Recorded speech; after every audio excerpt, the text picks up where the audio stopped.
A billionaire slid a check for $50,000 across the kitchen counter and told his maid of many years to disappear. She cashed it before noon. By late afternoon, every dollar was gone. When his lawyer tracked the spending, he found 214 transactions in a single day.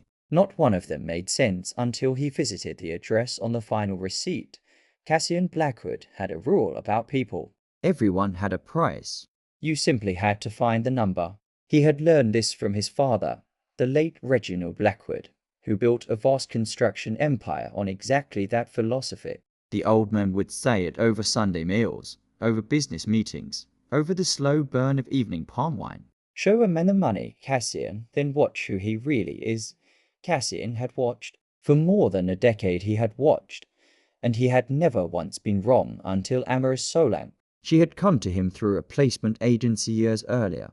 She was in her early 30s then, petite, and carried the faint scent of shea butter and clean linen. She arrived with a single bag the size of a carry-on. Cassian looked at her for a few seconds and said, "You start Monday." He could not have explained why, even to himself. For more than a decade, Amara moved through the Blackwood estate like water, finding its own level quiet, efficient, invisible in all the ways that mattered to a man like him. She ironed his shirts at precisely the temperature his dry cleaner used, though he had never told her what the temperature was. She remembered that he took his hot chocolate with 2 teaspoons of sugar and a splash of evaporated milk when the air cooled, and 3 when the dry season settled in and his mood dropped with the temperature. She kept his library in the order he had arranged it by emotion, not by subject. Books he loved on the left, books he respected on the right, books he feared in the middle.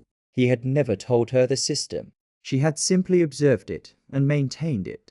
One night he came downstairs for water he did not really need and found her at the kitchen table with a worn paperback held close to a small pendant light because the overhead bulb had burned out days earlier. He had meant to replace it. He had not. She heard his footsteps and stood at once, smoothing her house dress. "I'm sorry, sir." "I was just sit," he said. She sat. He got his water and left. He replaced the bulb the next morning before she woke. He told himself it was a maintenance issue, not because her eyes had been squinting in the dim light. At a certain point in his life, Cassian began auditing everything: his portfolio, his friendships, his staff. He started with what he considered the most replaceable asset, Amara. He hired an investigator, not because he suspected theft. The quarterly household audits showed nothing ever disappeared, not a roll of toilet paper, not a bottle of scotch. He hired the man because he needed to understand something that had bothered him for years. Why was she still here? She had never asked for a raise. She had never asked for time off beyond the 2 weeks written into her contract. She had never complained. She had never pushed. She had never asked for anything. That, to Cassian Blackwood, was the most suspicious behavior possible. The investigator's report came back several weeks later. Amara had been born in Newry, in Anambra State. Her father, a retired civil servant, had passed years earlier. Her mother, a market trader, had passed not long after. No husband, no children on record. She kept one room in a shared apartment during her annual leave, rent paid faithfully from a modest bank balance, just enough to survive several months without income. The conclusion was simple, nothing of concern. She appeared to live almost entirely within the estate and to spend very little. Cassian read the report 3 times. Something about it stopped him cold. She was not saving for anything. She was not building toward anything. She was not scheming, not leveraging, not positioning. She was simply there. And that meant, by his father's logic and every lesson his life had taught him, that something was wrong. Either she was too simple to want more, or she was patient in a way he had never encountered. He needed to know which. He made his decision one morning. He had been staring at the figure in his head for days. $50,000. Enough for a woman like Amara to live for years without working. Enough to buy a small property. Enough to start over. Enough to disappear. That was the test. That was what his father had always said. Find the number. Put it in front of them. Then watch. He wrote the check himself. His hand did not shake. When Amara came in carrying his tray with coffee and fried plantain he had not asked for, he slid the check across the marble toward her. She looked at it. She did not pick it up. That's $50,000, he said. There's a release document on the table in the corridor. Sign it, take the check, and leave by midday. I will give you a reference letter. You will have no problem finding work elsewhere. Amara looked at the check for a long time. Then she looked at him. Is this about the hot chocolate? She asked. He blinked. What? The hot chocolate? I thought perhaps I'd been making it incorrectly. He felt something tighten in his chest that he could not immediately name. It has nothing to do with the hot chocolate, he said. I am restructuring my household staff. It is a business decision. She nodded slowly, picked up the check, folded it once, carefully, and placed it in the pocket of her house dress. Thank you, sir, she said. I'll be gone before noon. She picked up his tray and brought it to him at the table anyway. She poured his coffee. She went upstairs, and he heard nothing more. By midday, the estate was quiet in a way it had not been in years. Cassian did not look at the check for the first 2 days. He told himself he was busy. There were meetings. There was a development project that needed his attention. The new household agency had sent candidates for him to review. He reviewed none of them. On the 3rd day, he called the investigator. Find out what she did with the money. The call came back hours later. She cashed it the same day, by late morning, and then a pause. That's where it gets complicated, Mr. Blackwood. The full bank report arrived that evening. 214 transactions in one afternoon, spanning just a few hours. Cassian printed the document and sat at his study desk under the warm amber light of the reading lamp Amara had always kept at the correct angle. He read from the top, and what he read made no sense. The first purchases were at an agricultural supply company, bulk quantities, then a pharmacy, medicines, bandages, a blood pressure monitor, a glucose meter, then hardware, building materials, industrial shelving, paint, electrical fittings, then kitchen supplies in careful amounts, then children's clothing. Transaction after transaction, each one small, each one specific. He turned to the last page. The final transaction was a tiny amount at a pepper store in a bustling market, the equivalent of just a few dollars. Attached to the record was an address. Cassian stared at that address for a long time. He picked up his phone. I need to go to this address, he told the investigator. I can send someone. No, Cassian said. I'll go myself. The drive took less than an hour on a quiet morning. His driver said nothing. He had worked for the family for years and had developed an instinct for the kind of silence his employer needed. The address was a compound with a metal gate freshly painted in warm terracotta that still smelled faintly of new paint. Cassian got out. The ground had been cleared and raked smooth. Young plantain suckers stood in rows along one wall, their roots still new in the earth. 3 industrial shelving units stood under a zinc canopy, loaded with neatly labeled jars and sealed containers, dried crayfish, stockfish, agiri, aziza, ground pepper, dried tomatoes. The labels were handwritten, the jars clean.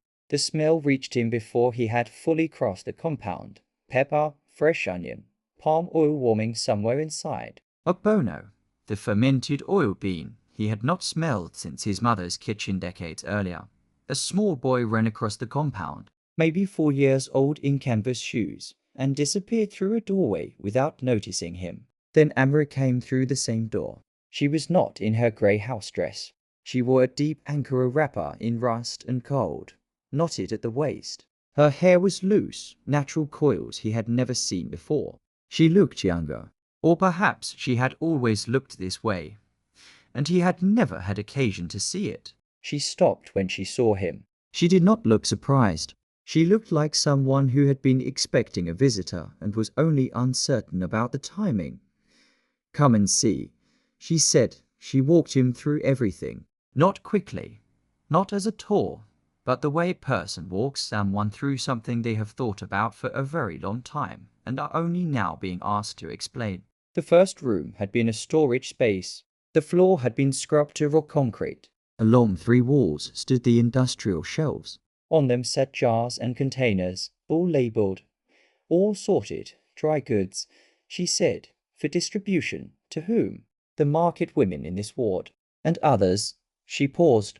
They buy ingredients at retail price because they don't have the volume to buy wholesale. So they spend more for the same goods, which means their margins are smaller, which means they can't save, which means they stay exactly where they are. She pulled a jar from the shelf and set it on a table, dried Aziza leaves labeled with the weight and the price per kilo significantly below what he had seen in the markets.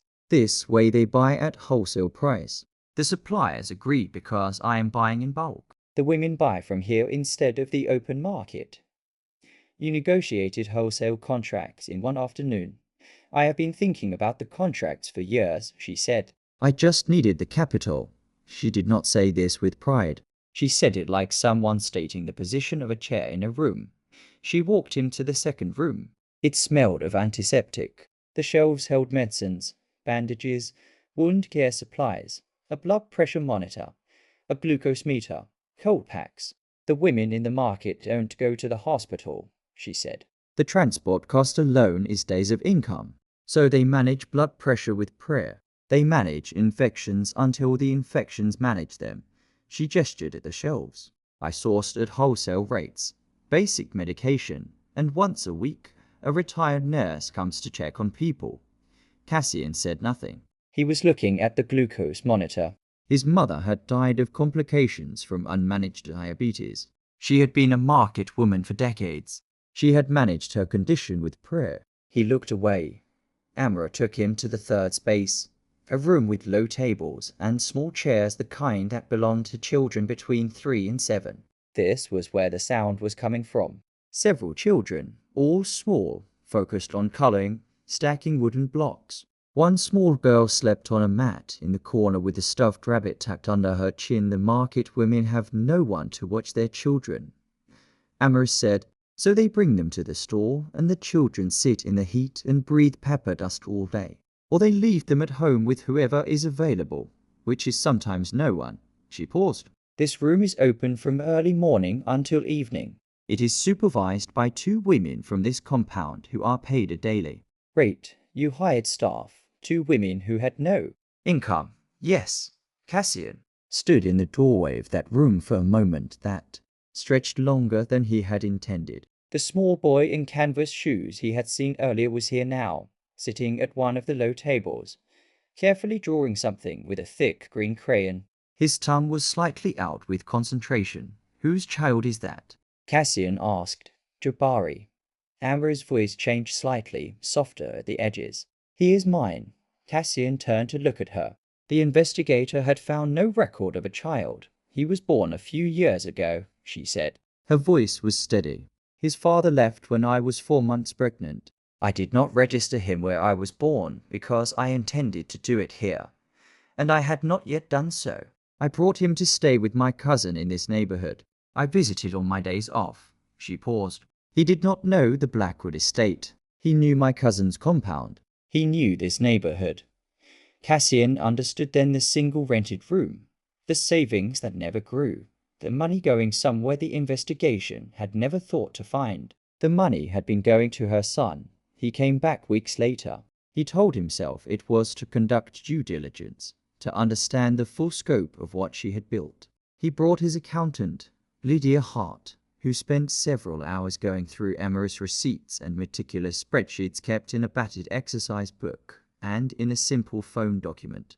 Lydia came out of the meeting looking as if she had swallowed something unexpected. Sir, she said, the woman built a functioning micro-cooperative in a few hours.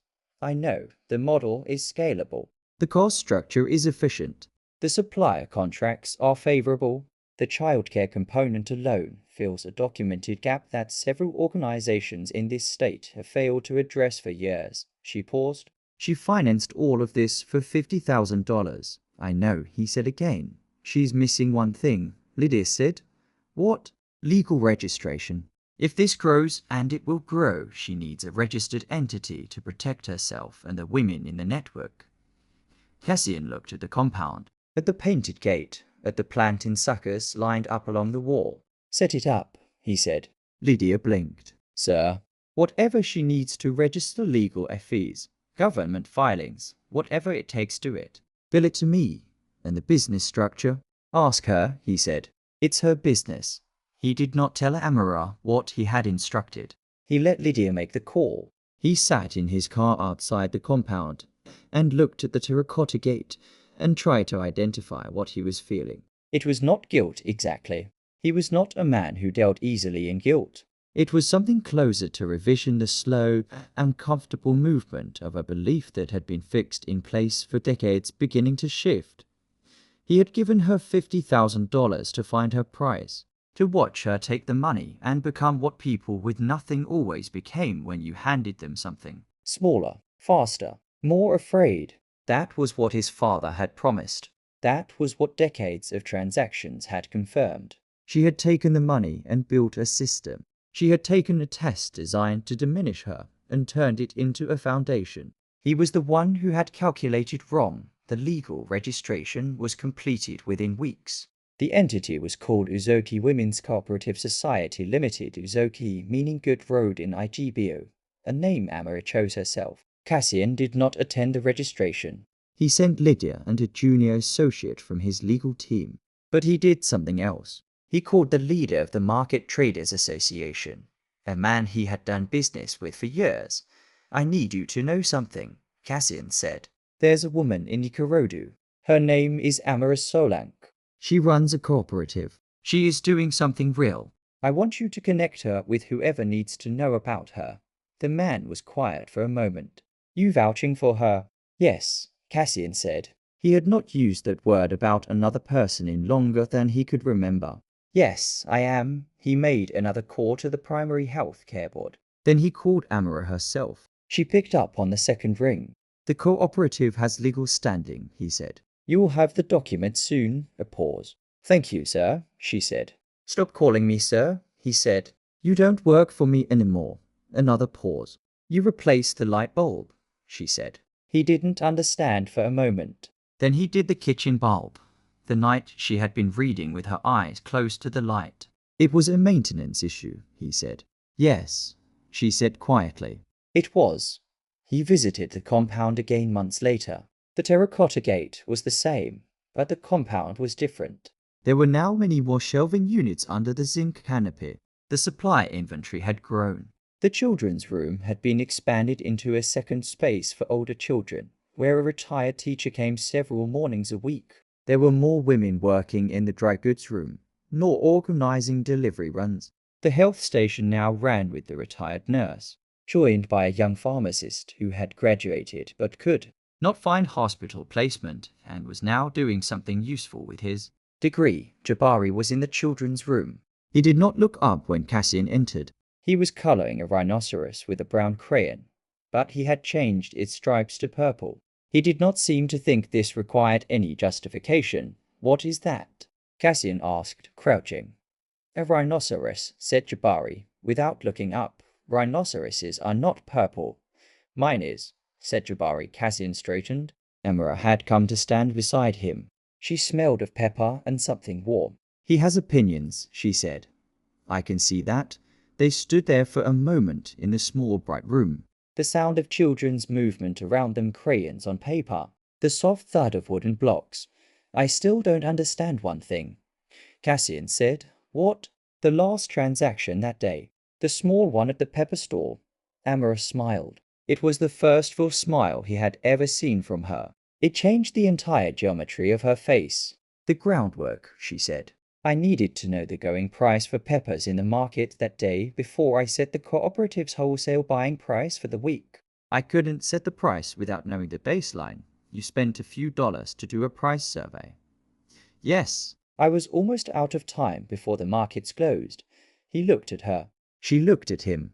Two people who should not have had anything to say to each other standing in a room that had been built from a test he had designed to prove her small. You knew what the money was, he said. When I gave it to you.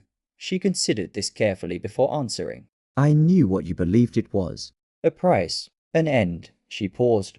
I decided it was a beginning. Uzoki Women's Cooperative expanded quickly. Within months, it reached multiple wards across the city. Within a year, it had grown further. its wholesale network supporting hundreds of market women. The health station model had been replicated at several sites with support from the health board. The childcare component was being studied by university researchers as a case model for informal sector childcare infrastructure. None of this was reported in newspapers. None of it trended on social media. It happened the way most important things happen, quietly, completely. Person by person. At the Market Traders Association's annual convention, Amara stood at a podium in a deep green lace agbada and spoke for several minutes about wholesale cost structures, community health access, and the mathematics of survival. She did not tell her story. She presented data. The women in the room understood what the data meant because many of them were living inside it. When she finished, the applause lasted longer than her talk. Cassian sat in the back. He had not told her he was coming. He had bought a ticket like everyone else and sat in a seat with no nameplate and applauded until his palms were warm. Afterward, he found her in the corridor outside the main hall. She looked at him with no particular surprise. "You should have told me you were attending," she said. "I would have saved you a seat." They went for coffee at a nearby hotel. The coffee was Kenyan, single origin, light roast, served in plain white cups. Cassian took his without sugar. He had been taking it without sugar for months. It had started as an experiment. He wasn't sure what it was now. "I need to tell you something," he said. She waited. "The check was a test. I designed it to see what you would become when you had enough to leave." He paused. "I was certain of the outcome." "I know," she said. "You knew?" "I have worked for men like you for most of my adult life," she said. Not with bitterness, with precision. "I know what the check was. I knew it when you slid it across the counter." She wrapped both hands around the white cup. "I chose to answer a different question." "What question?" She looked at him. "What does good look like, if you're given the material to build it?" Reginald Blackwood had been wrong. Not about everything. He had been right about ambition. He had been right about leverage. He had been right about the importance of resources. But he had been wrong about people. Not everyone has a price. Some people have a purpose. And when you confuse the two, when you hand a person with purpose what you believe is their price, you do not diminish them. You fund them. Cassian had spent his life learning to read people through the lens of transaction. He had been fluent in that language. He had built a fortune with it. Amara Solang had spent her life learning to read people through the lens of need. What does this person require? What can I do with what is available? He had hired her to be invisible. She had spent years seeing everything. There is a photograph on the wall of the Uzoki Women's Cooperative main office. It was taken not long after the cooperative began. It shows a group of women standing in front of the terracotta gate. Most of them are laughing. One is looking directly at the camera with a stillness that reads as dignity rather than severity. In the lower right corner of the frame, at the edge of the photograph, you can see a small boy in canvas shoes looking at something on the ground. He seems unconcerned with the occasion. His hands are at his sides. His expression suggests he is calculating something only he can see. The gate behind all of them has a small sign mounted on the right pillar painted in rust and gold. Uzoki Good Road. Below the name, in smaller letters. Founded the day she chose to build. The people who think they are handing others an ending are often, without knowing it, handing them a key. What that person unlocks depends entirely on which door they have been standing in front of their whole life. And the ones who have been waiting the longest, the ones you never thought to look at twice, sometimes they open doors you didn't know existed. Is oh. If someone handed you $50,000 and told you to disappear, what would you build? Not buy, build. Tell me in the comments. I really want to read your answers. And if Amara's story stayed with you, subscribe for more stories about hidden strength, quiet power, and the people the world overlooks until they change everything. I'll see you in the next one.